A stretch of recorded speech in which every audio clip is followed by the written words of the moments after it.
Look, I know you've already achieved unheard of levels of success as an entrepreneur. So the real question is, while the world is radically shifting, how do we not get caught up in the chaos, but instead access our untapped capacity? You know what I'm talking about. I'm Katie Richardson, business coach to superstar entrepreneurs and host of What's Working Now. I'm here to show you how to unlock and magnify your untapped potential so that we can create the dream, live with purpose, and do what we are born to do. On this podcast, we are asking a different set of questions. Be present, be curious, be right now. Let's go. Hit that subscribe button and go to whatsworkingnow.com, drop in your email, join the waitlist so you never miss an episode of What's Working Now. And I'll see you on the inside. Hello. Welcome to What's Working Now. I'm your host, Katie Richardson. We are talking about how can you build a business that is optimized for profit. This is something that you really want to consider if you ever plan on exiting your company, and especially with the shifts in the market and dips in revenue. How can you really optimize for profit so you have a strong foundation? And who's going to help us with this? His name's William Harris. William is the founder and CEO of Elumynt. Did I say that right, William? No, but that's okay. And nobody gets it right the first time. Elumynt. That's okay. I spell all my companies' funky names. It optimizes it for SEO.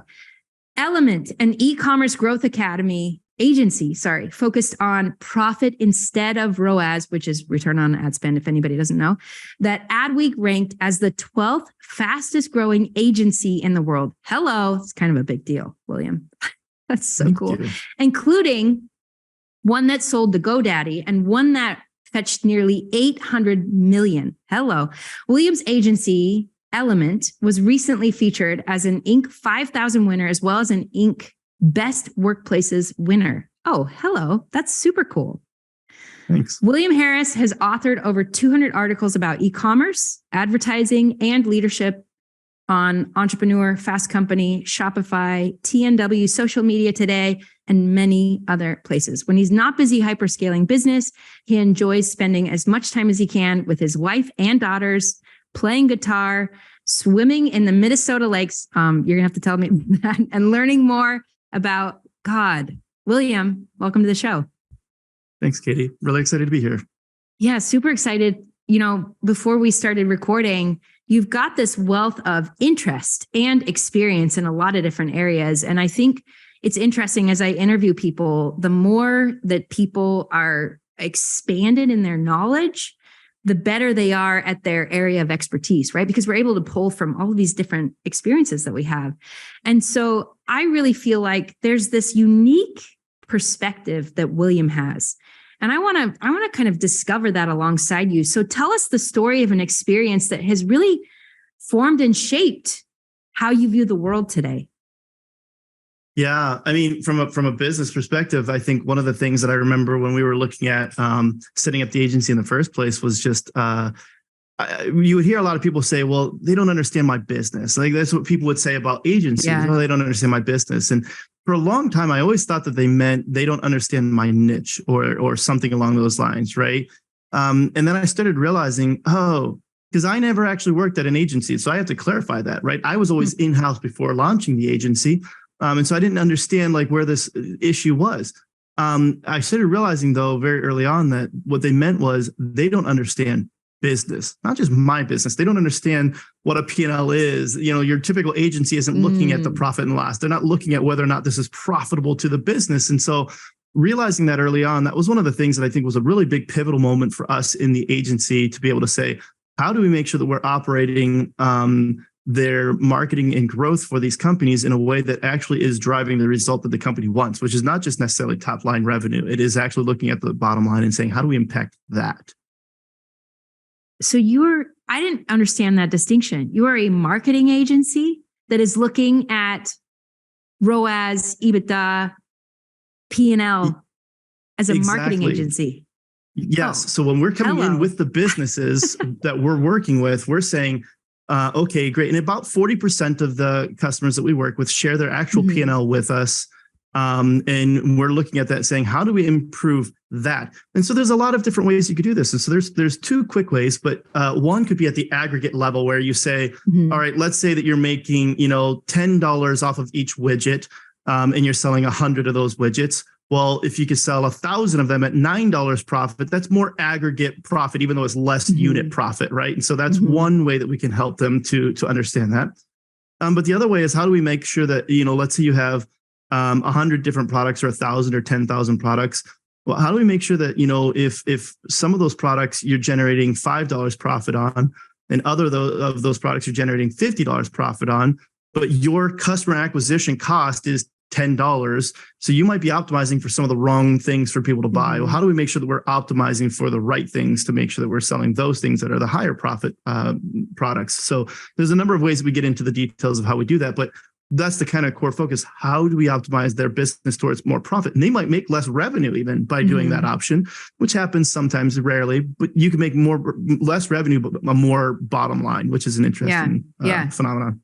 William, as a former physical products entrepreneur, this is so refreshing and so exciting, because as the entrepreneur, as the founder and CEO of a company, you have to optimize for these things, right? For the P&L, for return on ad spend, and for EBITDA if you're wanting to exit your company like I did. And so if that is the motivation and drive of your client and customer, what better way to be aligned with your client to also make that your goal and objective, even as the marketer, which is just brilliant. And I love it. Yeah. And I think the reason why a lot of people have strayed away from it is twofold. One is because it's just a lot harder. It actually challenges you as an agency to do a lot better work. And I think the other thing about this is simply because oftentimes within businesses, especially a lot of the ones that we work with, they're, 8-9 figure businesses. Well, the person that we're working with also doesn't have the P&L. They're a marketer and they don't have that. They don't know what that is. And so a lot of times there's just the wrong, they're given the wrong goals necessarily as well, right? They're given a goal and it's a good goal, but you can increase your return on ad spend. Well, and we've seen this happen before. So here's an example. Company comes to you and says, we're getting, let's say, a return on ad spend of 5, but we need to have a return on ad spend of 7 in order to be profitable. Okay. Well, maybe that's true at the ad spend that you're at, right? But if we go back to that idea of, let's say that you're selling 100 items at $10 profit for each item versus 1,000 items at $9 profit, the reality is we can actually potentially lower your return on ad spend by scaling you. If we can 10x you but only decrease your return on ad spend by 10% or something, you can drive significantly more profit. And so sometimes what happens is the agency then in this case will say, oh, okay, you need to be at a 9x and you're at a 5x. We're going to pull back on ad spend. We're going to pull back. And where are they going to pull back from first? The most incremental places, because the net new prospecting, they're just going to focus now on retargeting a lot of times because it's going to have the highest return on ad spend. And so you end up in a situation where you're spending money, you're getting even less overall revenue, and that's not even covering your overhead now. And so you're actually less profitable as a result of that. William, as the world has shifted, which it has, and the markets are shifting and changing, we're in a recession, and which means companies are being squeezed and their margins are not what they used to be. I've watched physical products entrepreneurs for a season, they could be pretty sloppy in their business and get away with it. And you can't be sloppy anymore. And that requires you to be really focused, and details matter inside of your business on the back end and behind the scenes. And so as you look at where we're at now, what's working now, I think it's really cool to be talking to somebody who's an agency owner and inside of a lot of different people's businesses. So what's working now when it comes to specifically what you're talking about, optimizing for profit? Yeah, I think first and foremost, it comes to having that right goal from the beginning and making sure that both the agency and the client are on the same page with what is the goal. One thing that may happen this year for some businesses, if you've had a lot of hyper growth over the last couple of years, as we've seen for a lot of e-commerce businesses, right through the pandemic, some of them skyrocketed. So one of these comes down to setting the right goals and figuring out where is that blend between profit and, let's say, cash flow. And so if you're sitting on a whole bunch of inventory, you ordered inventory for this year thinking that you were going to 100x what you were doing last year kind of thing, right? And we've seen some people, we've had to caution them. They've come to us and said, okay, this is what our goals are. And we're saying, well, the demand for your products this year are down 50% year over year. The number of people searching for your entire niche is down 50%. You're not going to, quadruple X your business this year. That's not a reality, most likely. You could, but without a significant, let's say, cost to that side of things. And you have to say, well, where is that in relationship to at least making sure that you're moving enough products from a cash flow perspective too? And so there's that blend of just figuring out how do we align on the right business goal for somebody. So that's step one. As far as what else is working now, from an advertising perspective, and we focus on the digital ad side. What's interesting is the content that you produce for TikTok, that works very well on TikTok for TikTok ads, but it also works well on Facebook ads and Snapchat ads and YouTube ads like YouTube Shorts and things like that. So that content, if you produce that content, you get good at making that type of content. It works well on a lot of other platforms. If you produce an ad that's doing really well on Facebook and you try to bring that over to TikTok, it will almost always bomb. And there's just a difference in the mindset of what you're producing that can work well on Facebook. And if you're used to making Facebook ads, it's very different than what works well on TikTok. And so I would say for a lot of people, if you're struggling to get what you need out of profitability this year, there's a good chance that you need to really dig back into your overall positioning of your brand and your products within the market and really understand what is it that people are looking for. How do you differentiate this? And then produce content in a way that resonates with people on TikTok. Get good at that, because that's going to translate and significantly improve what you're doing on other channels. And one of the best ways to figure out that positioning then that we really like to do is dig into the comments that are on your Facebook ads, your competitors' Facebook ads, go to Reddit, go to Twitter, go to what, would be maybe the underbellies of the internet where people just have no shame in saying the most hurtful things about a particular product, your brand and your competitors' brands.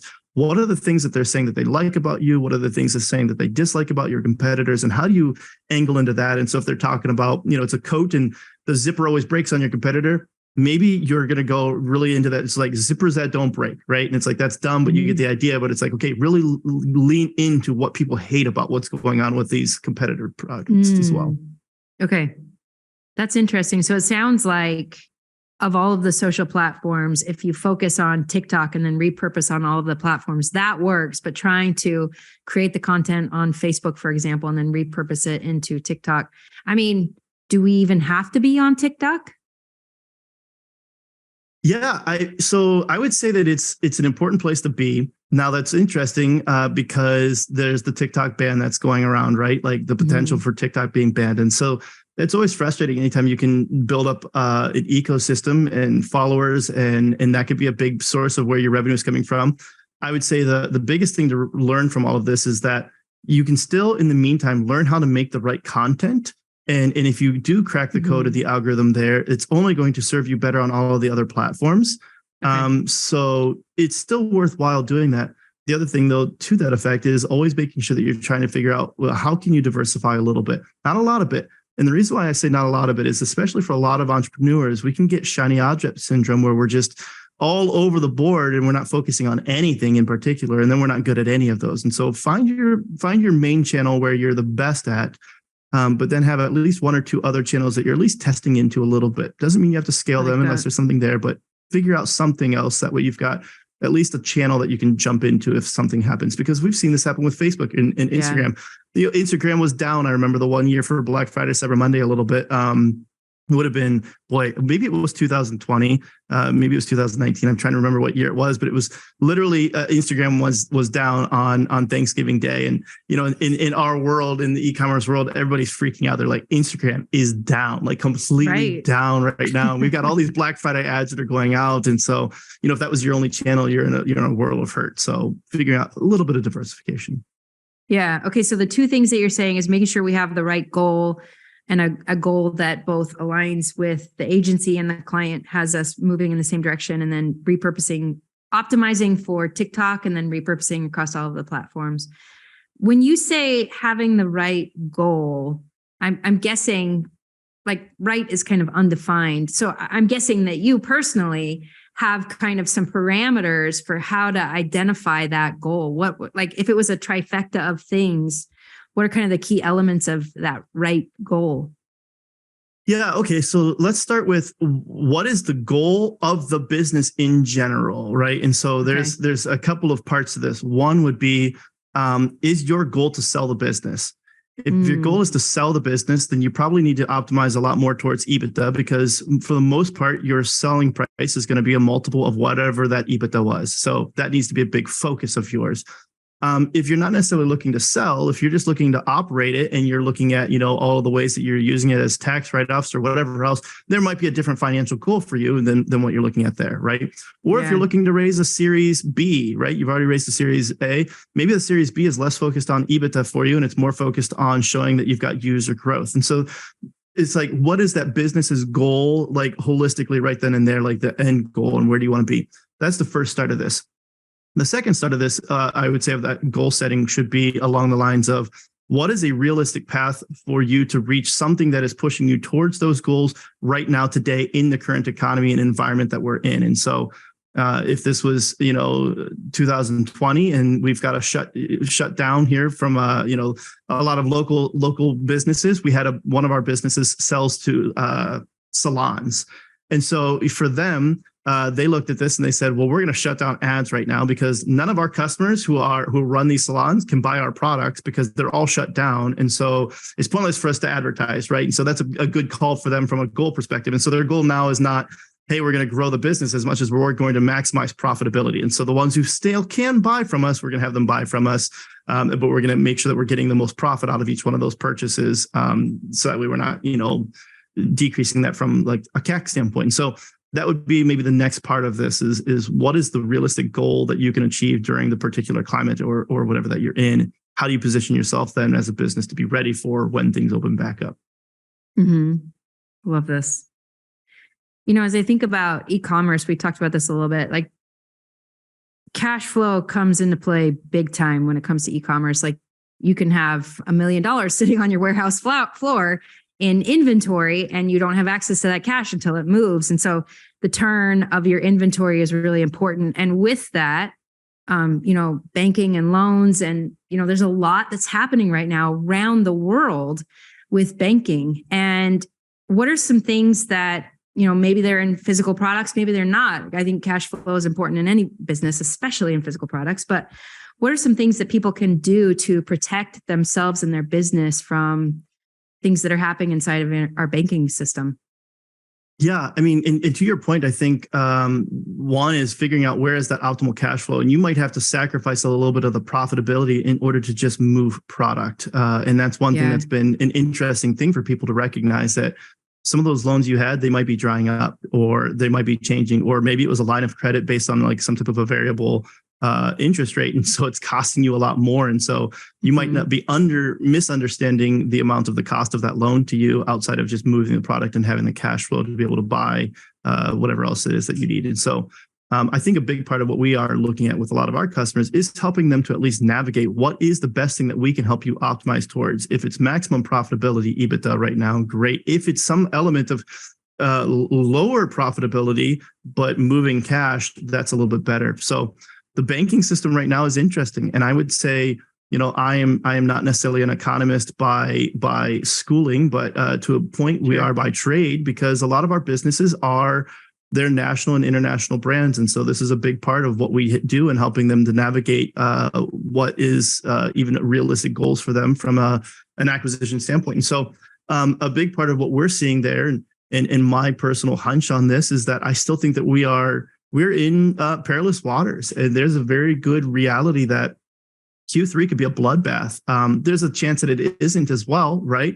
But if we're talking statistics, there's a higher chance of it being a pretty bad downturn than previous years would be. There's a lot of signs that are there that could point towards that. And so making sure that you find a path towards being cash flow positive right now is probably one of the smartest things that you can do as a business.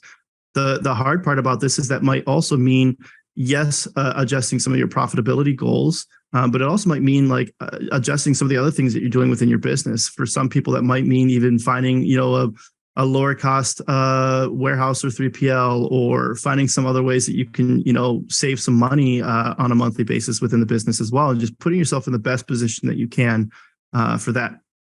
Interestingly, and I'm somewhat biased about this, it's typically not spend less money on advertising, and I would back that up by saying Henry Ford said the same thing along the lines of that, something to the effect of, anybody who stops advertising during a downturn like this, is a fool, kind of thing. And I think to the point where he's going with this is you need customer acquisition. And so while you may be less profitable on a per unit basis for some of these things, you need to still continue to acquire those customers, because if you don't, you may not end up, let's say, running out of money now, but you put yourself in a really dangerous spot then for, let's say, 2024, when all of a sudden you didn't acquire new customers. And so there's a natural churn that happens, and you now are in this really bad situation where you don't have those new customers that are coming in and they're getting their repeat purchases anymore. And you've kind of jeopardized the business in that way too. So you need to maintain some fuel on that fire as well.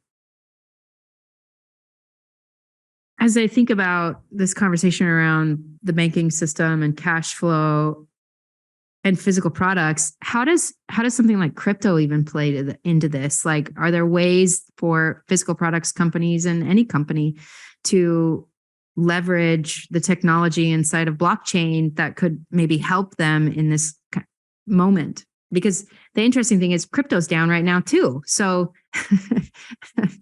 yeah. And that's what's hard to think is, during moments like this, nearly everything is down. Well, not everything, but it can feel like every industry can be down. On the crypto side of things, it's also a really dangerous spot to be in. I've got a background deep in crypto. It's something that I've just personally find very enjoyable, and got into crypto, I want to say, would have been early 2014, 2015, somewhere around there. And so nice. not super early, but early enough. Yeah. We helped launch a crypto product on Polygon. We brought in about 60 million in 4 days. It was a pretty big success. It was a lot of fun. And so I love the crypto space, and I love the blockchain technology, but even just the crypto as well, and NFTs. I would say for a lot of physical product companies to be able to get into that, the NFT space is a really good way for them to use this. And so you'll see a lot of shoe companies that are doing this right now as well, where you buy the shoe and you also get the NFT that goes along with the shoe. And so I think that's a really exciting way to do this. And in fact, Shopify has gotten to the point where you can actually sell the NFTs of those items right from within Shopify. So they don't even have to go and figure out how to do blockchain technology and how to get on the blockchain. Like, no, your users can just use their credit card. They buy the products like normal. And I think that's a really good way to get them into it. So I think that can give you at least, let's say, a differentiator, which could be beneficial to some people. It might not be beneficial to every brand. And I would say, some brands that it wouldn't necessarily likely be that beneficial to, I'm just guessing, high fashion. High fashion people probably don't care that they could buy this, $2,500 coat and also get the NFT to go along with it. It likely doesn't matter to them as much versus some other types of products. So it could be a differentiator. I think the other thing about crypto and NFT and things being down right now is just recognizing that, at least not from a business perspective, but from an investment perspective, this is not financial advice. Talk to your CPA. But a lot of times when everybody's scared and running the opposite direction, that's the opportunity where you can buy in, just knowing that it is high risk. But this is an awesome opportunity. If you've wanted to get into crypto, this is a great opportunity. We still might see another significant downturn in crypto, even from where it is, but even recognizing that right now it's on sale compared to where it was just a couple of years ago. And so I'm a believer that it's going to continue to grow. And so if you think that the crypto technology and stuff is going to continue to grow, great time to start getting in, dollar cost averaging, something along those lines could be helpful. Yeah. Okay. Love this. I mean, while we're on this topic of newer technologies, I think something that people are also paying attention to are things like VR and AI. And, just since AI has really become accessible to the general public, it's evolved so much just in the last 6 months that we've been able to access it and experience it. Are there ways that you are researching or even implementing AI into your business as a marketing agency? Yeah, a ton. So, obviously when ChatGPT came out, we were getting in and using that, at least from an advertising perspective, to generate blog post ideas, to generate ad copy ideas, things like that, and to really test things out. And one of the things that I like about ChatGPT for that is that it's very good at being creative. It's not always accurate, but it is creative. And so it does a nice job if you're saying, in the style of so-and-so or something along those lines, which is really good at that. And so that's a great way to just generate a bunch of ideas, whether you use those or not, or if it just comes up with, 30 ideas and you can play with those and tweak them to make, what you actually want to run. It's a really good brainstorming tool. Yeah. Bard came out, which is Google's version of this, last week or so. And it's a little bit different. And when I got access the day that it came out, so I was pretty excited about it. And the biggest thing I asked was, I asked Bard, what makes Bard better than ChatGPT? And I also asked what makes ChatGPT better than Bard, just to see what it said. And I actually thought the answer was pretty fair.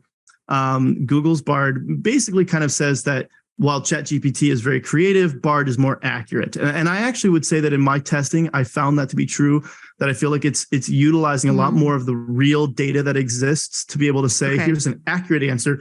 It's not as creative of an answer, but it is an accurate answer. And so I'd say that's interesting. And then on the, let's say, non-text based ones, you've got the image based ones. So Midjourney is one we've been playing around with a lot for the agency, which is really fun. And so we're using that to create a lot of new creatives for ads as well, which is it's a great way to, you go in and you put in a prompt for, hey, I want an image that's like this, and using this style and this style of painter or whatever. You can come up with a lot of these, and DALL-E is another one. And those are both very interesting and cool. But both of those have come under, I'd say, some scrutiny because of, copyright violations, trademark violations, things like that, where they're like, well, you were trained on a bunch of other artists' stuff. And even I think it was Getty Images is suing one of them. I think it's the company for Midjourney for like $1 trillion or $2 trillion. It was a massive amount. And because that's interesting, right? Like, that's an infringement on stuff that they're saying this is our proprietary stuff. So Adobe came out with their version of this, and I'm drawing a blank on the name of it right now. I did request access to it. I don't have access to it yet, but Adobe has their own version of it. Firefly, maybe. I think it's Adobe Firefly. And that one they specifically called out is completely fine to use. It's not trained on copyrighted material, so you're going to be okay. And so it's, oh, well, that's good. Like, you could start using that one. And then there's this new one also too that came out from Wonder Studios that's amazing for video. And again, I requested access to this one. I don't know if I've gotten access to it yet, but you can, from like a CGI perspective, if you had a video and let's say that, you and I recorded a video, and then we wanted to overlay like some cartoon version of you or like an alien version of me or something, you can just take it, you just literally drag it on top of the video of you, and it's like, hey, this person, follow this person and make them look like this cartoon. It's pretty much just done. And all of your motions, your facial expressions, everything kind of like Hollywood CGI. It's really impressive. And so I think that my biggest advice that I would give to people on the AI front right now is just start playing around with it, get access to it, test it out, because it's here. It's not going to go away. Like, this is here. There may be some legal challenges with some of these things going up and down, like that particular one you're using might go away, but AI is going to be a very powerful tool, and you're going to need to learn how to use it. I love that you are saying this. I think there's so many people out there who are afraid of it. And part of the fear is they don't know it. They're not familiar with it. And we homeschool our kids, and my husband has really been spending a lot of time inside some of these programs with our kids, because he's like, you have to know how to use this. It's a tool. It's a tool, just like any software program that you've ever used. It's a tool, and you have to know how to use it. And I love how you're saying, just start playing in it. Like, that's how you learn how to utilize it. And it becomes a part of kind of your workflow. It's really cool to hear how you've been utilizing it and the questions that you're asking it. I mean, overall, it's really cool to hear you externalize. You ask really powerful questions. And I mentioned before we hopped on, my background is design. And design is about really identifying what's the end goal and target, like what's the ideal solution look like. Right. And it's really cool to hear your questions that you're asking, because it's a design process, and I mean, what makes you and your agency so powerful and separates you from your competitors, you're really going into that future place. Like, where are we trying to go?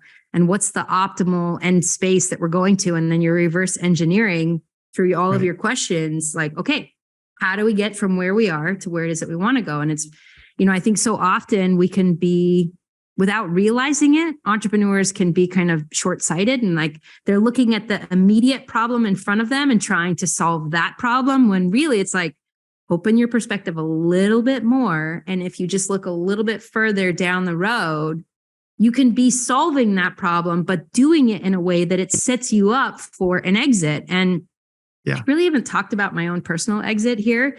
But somebody asked me recently, they were like, when you exited your company, was that your plan? Is that what you were planning on doing? And the answer is like, yes and no.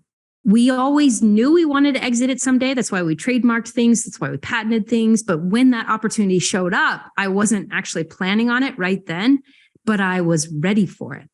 Yeah. And so it's really cool to hear the questions that you're asking yourself, kind of your thinking process. And I really feel like if anybody can get any sort of takeaway here, it's like, really, are you paying attention to how William navigates his internal world and the questions that you're asking yourself? Because it positions you in a place that really separates you from your competition. Like, I've worked with many different marketing agencies over the year. None of them have ever asked me about my P&L and what my long-term exit goals are, or if there are exit goals. And I think it's really just incredible to hear how, as you do that process and expand your goals and objectives and align them with your client and customer,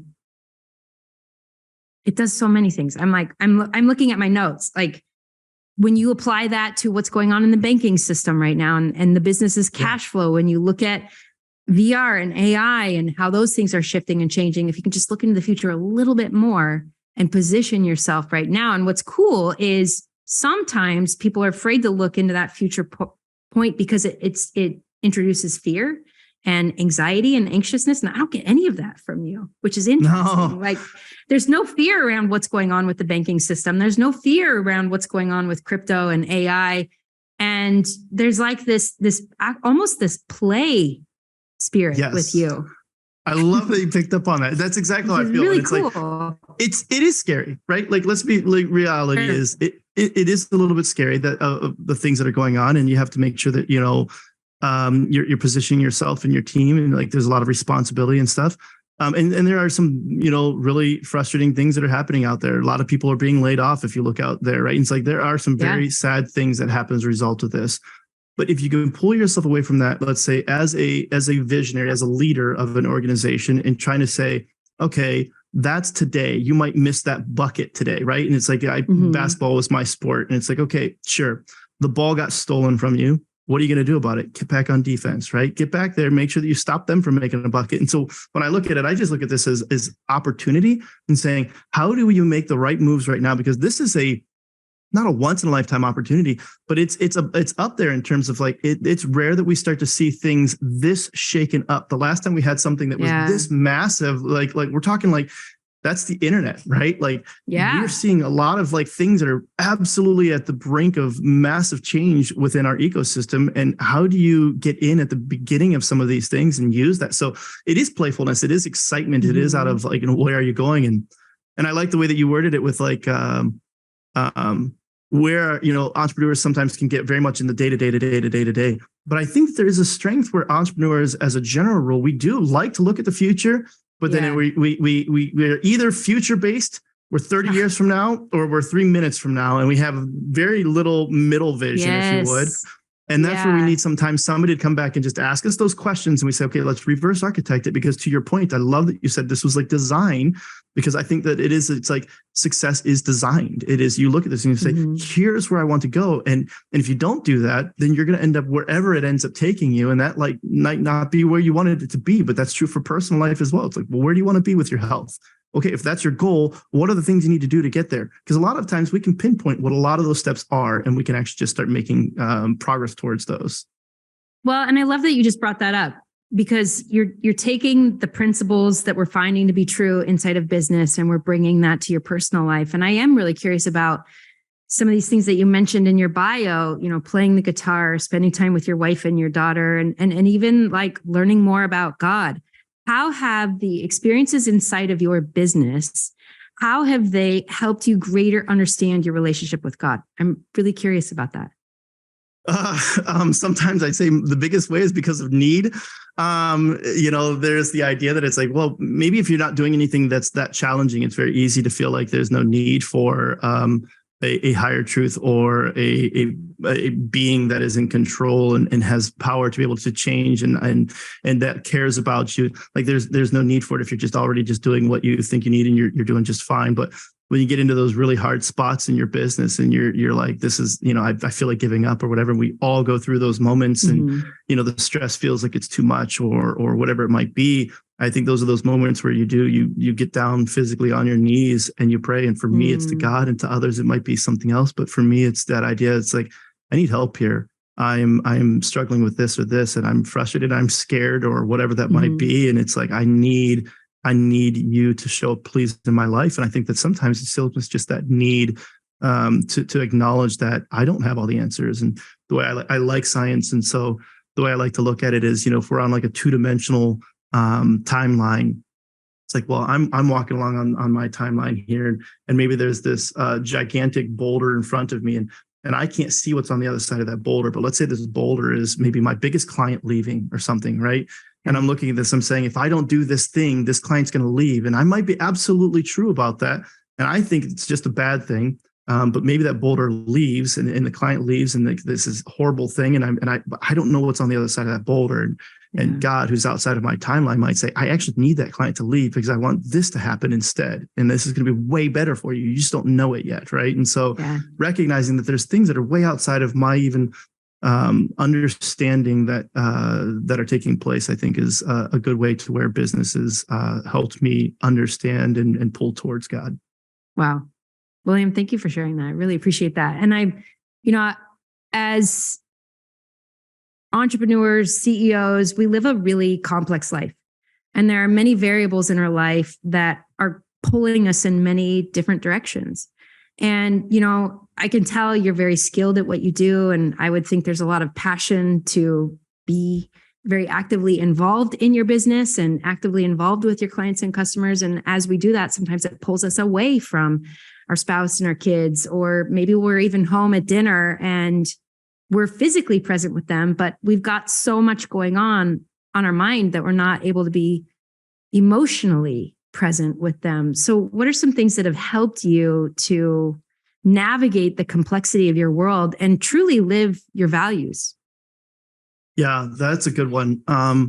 I would say, first of all, I don't do it as well as I'd like to. Right. And I think that's a reality for a lot of us too, is that it's like, we maybe as entrepreneurs, we have massive goals. And sometimes my idea of what I think is the ideal father, my wife sometimes is like, that's not reality, babe. Like, you're doing a really great job. And like, you maybe have these unrealistic goals that you'll never be able to achieve, kind of thing. And so I think maybe setting the right understandable goals of what's reality is a good part of that. Having a partner alongside you that I think is very helpful at being able to bring you back to truth when you're maybe going crazy with something.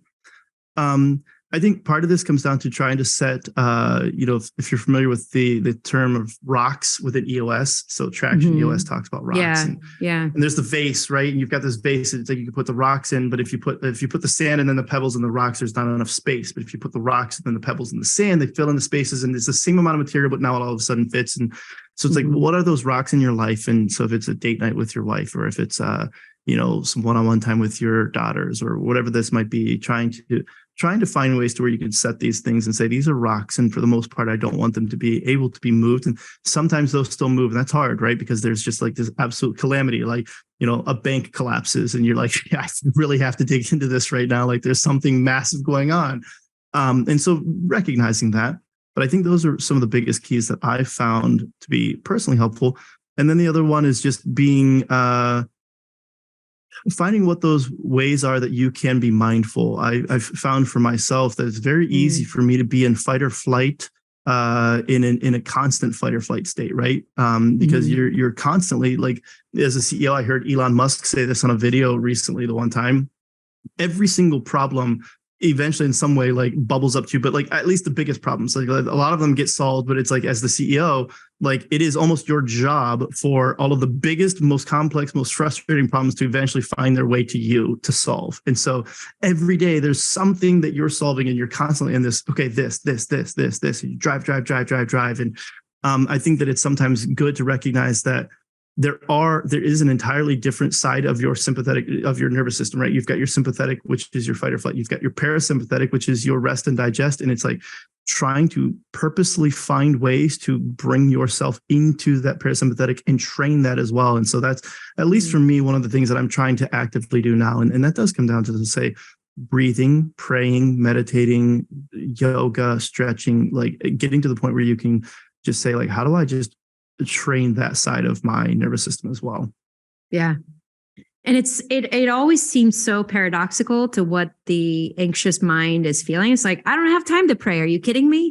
I don't have time to be reading in the scriptures. And who has time to meditate, right? Like, we got a fire to put out, and to train the brain to say, I can't afford to not meditate right now. I don't have time to not say my prayers, and making that shift. Yeah, exactly. Yeah. So cool to hear how you have navigated all of this. And I really appreciate you going deep with us, sharing what's working now inside of your business. And it's really cool to see the many dimensions of William Harris. And I appreciate you sharing that, and, you know, how you navigate the tendency to be stressed, to feel anxious, and how you have trained yourself to be really present with your wife and your kids, and even sharing those experiences that bring you to your knees. And that's really beautiful. And I really appreciate you going deep with us today, William. Thank you, Katie. I was really happy to be here with you guys. Yeah. So I'm going to make an invitation to everybody who's listening.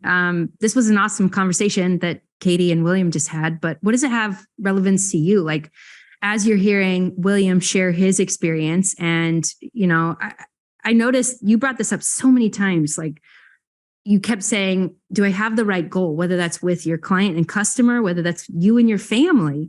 And ultimately, it's like, where are you orienting yourself? What are you pointing yourself towards right now? What are you striving towards? And I'm going to make an invitation, because that's one of the big things that I'm hearing from you, William, is, you know, what do I want?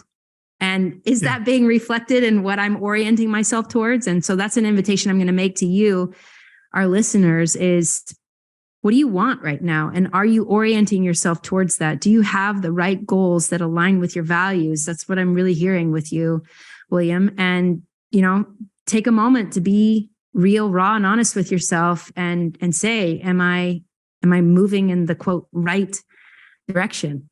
That's my invitation to you. So, William, thank you so much. Like, I feel like we're just getting started. I would love to talk for another hour. And, you know, do you have any parting words for our listeners right now, as you think about the conversation that we've had, as you think about the dynamics of what's going on in the world? What are some last words you want to share with our listener?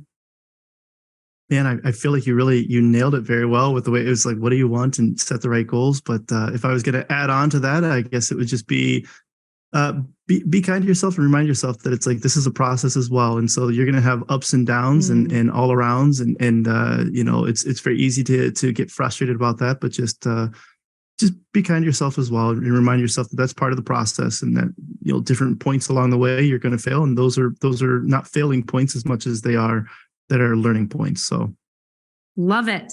Such a good reframe. Yeah. William, thank you so much. This has been an incredible conversation. And for everybody who's listening, this is What's Working Now. Hey, What's Working Now listeners, what if you could turn your vision into reality? It turns out it's not that complicated. And the secret is revealed in my incredible guidebook, Be the One: How to Plan and Execute Your Unique Vision. It features my custom GPS method to ensure you get there fast. With this guidebook, you'll create a clear vision, a plan, and a path for getting there fast. Now you'll finally know where to focus and if you're on the right path. You can get your copy today for less than the cost of a Chipotle dinner. So if you're an entrepreneur and integrity matters to you, faith and family matter now, not later, and you feel called to make big contributions to the world, go to now.katierichardsson.com/guidebook and get started living your purpose today.